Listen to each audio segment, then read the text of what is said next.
చెప్పండి. మీ జీవిత కాలంలో మీ జీవిత కాలంలో మీరు అన్ని ప్రభుత్వాలు చూశారు, ప్రతి ప్రభుత్వాన్ని చూశారు. ఏ ప్రభుత్వంలోనే ఇలాంటి పాలన మీరు చూసారా? ఇవాళ తెల్లవారం 7 గంటల కల్లా మొత్తం పెన్షన్ ఇంటింటికి వెళ్లి బరువు కొట్టించారు. జన్మభూమి కార్యక్రమం పెట్టారు, ప్రజల వద్దకు పాలన పెట్టారు. ఏం పెట్టారు? పసుపు వ్యాన్ పెట్టుకొని, పసుపు జెండాలు పెట్టుకొని తల్లిదండ్రి తెలుగుదేశం కార్యకర్తలారా అని వ్యాన్ తిరిగేది. ఇప్పుడు తిరగలేని వ్యాన్ లో చిన్న మీటింగ్ పెట్టి ఒక పథకం పెడితే 100 లారీలతో తీసుకెళ్లి ఆడాలి డ్వాక్రా మహిళలు. ఇప్పుడు ఏమన్నా ఊరి దగ్గర వెళ్తుందా? ఉపాధి కూలీలు బస్సుల మధ్య తీసుకెళ్లేవారు. ఇప్పుడు ఏమన్నా వెళ్తుందా? ఎక్కడైనా ఏ కార్యక్రమంలో లాంచింగ్ ఉందా?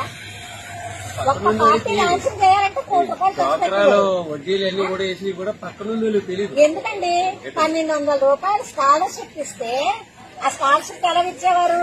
టీడీపీ ప్రభుత్వంలో ఎమ్మెల్యే గారు రావాలి.